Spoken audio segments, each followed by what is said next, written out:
मंडळी, आज घरच्या घरी पनीर बनवायचं. त्यासाठी लागणारं पनीर पण घरीच बनवलं आणि मसाला पण घरीच बनवायचा. मैत्रिणींनो, रात्रीचं थोडं दूध शिल्लक राहिलेलं त्याचं थोडं पनीर बनवलं. सकाळी जे दूध आणलेलं त्याचं पण पनीर बनवलं, कारण आज मुलांना पनीर खायची इच्छा झालेली. चला म्हटलं पनीर बनवूया.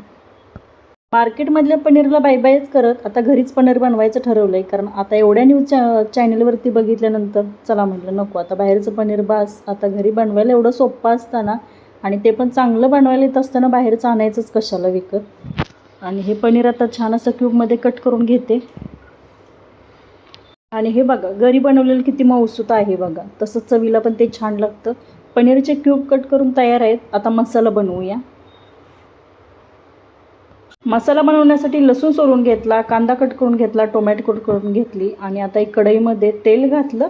यामध्ये आपल्याला कांदा, टोमॅटो आणि लसूण छान असे भाजून घ्यायचे, अगदी मऊ होईपर्यंत त्याचं वाटण करायचं. मैत्रिणींनो, सुरुवातीला थोडेसे खडे मसाले त्यामध्ये घाला. मी घातले नाहीत, कारण खडे मसाले घातले की मुलं थोडंसं तिखट लागते म्हणून खात नाहीत, पण यामध्ये नक्की खडे मसाले थोडेसे वापरा. भरपूर असा लसूण घातला आणि त्यामध्येच कांदा थोडा हलका मऊ होईपर्यंत भाजून घेते. 2 ते 3 मिनटं परतून घेतल्यानंतर कांदा हलकासा ब्राऊन झाला आहे. आता टोमॅटो जो कट करून घेतलेला तो पण हलका मऊ होईपर्यंत यामध्ये परतून घ्यायचा आहे बघा. टोमॅटो घेत असताना थोडेसे लाल असे पिकलेले, जास्त पिकलेले घ्या. आता माझ्याकडे जे होते तेच घेतलेत, त्यामुळे ग्रेव्हीला जो आहे ना कलर छान येतो आणि ग्रेव्ही पण छान बनते. हे सर्व एकत्रित छान असं शिजू देते, म्हणजे ग्रेव्ही छान बनेल. आणि थंड झाल्यानंतर मिक्सरच्या भांड्यामध्ये त्याचं वाटण करून घेते. थोडा वेळ परतून घेतलं आणि पनीर पण कट करून झालेलं आहे. मसाला थंड झाल्यानंतर मिक्सरच्या भांड्यामध्ये फिरवून घेतलं आहे बघा.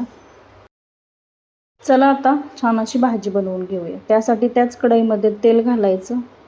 अगदी 2 चमचे तेल पुरेसं आहे, कारण सुरुवातीला ज्यावेळी आपण कांदा आणि टोमॅटो भाजून घेत असताना तेल घातलं होतं, त्यामुळे 2 चमचे तेल घातलं. तेल हलकंसं गरम झालं की त्यामध्ये लाल तिखट वापरलेलं आहे, म्हणजेच हा कांदा लसूण मसाला. मग तिखट तुम्ही तुमच्या चवीनुसार घ्या. आणि आता कांदा लसूण मसाला छान असा परतून घेते आणि नंतर मिक्सरच्या भांड्यामध्ये फिरवून घेतलेलं कांदा आणि टोमॅटोची पेस्ट जी आहे ती यामध्ये अगदी तेल सुटेपर्यंत परतून घ्यायची आहे. सुरुवातीला कांदा आणि टोमॅटो भाजूनच घेतलेला, त्यामुळे यामध्ये पटकन भाजला जातो आणि त्याचा जो चव आहे ती पण छान लागते. तेल सुटेपर्यंत परतून घ्यायचं. थोडंसं धनेपूड, जिरेपूड यामध्ये घालायचं. थोडासा गरम मसाला असेल तर पनीर मसाला 1-2 चमचे यामध्ये घालू शकता. छान तेल सुटेपर्यंत परतून घेत असतानाच यामध्ये थोडीशी धनेपूड, जिरेपूड यामध्ये घातली आणि चवीनुसार यामध्ये मीठ घालायचं आणि छान अशी ही ग्रेव्ही अगदी तेल सुटेपर्यंत शिजू द्यायची. गरज वाटली तर थोडंसं पाणी यामध्ये ॲड करायचं, तुम्हाला जर ग्रेव्ही आणखी थोडीशी सैलसर बनवायची असेल तर. आता मिक्सरच्या भांड्यामध्ये थोडंसं पाणी ओतून यामध्ये मी घालणार आहे आणि तेल सुटेपर्यंत छान असं शिजू देणार आहे.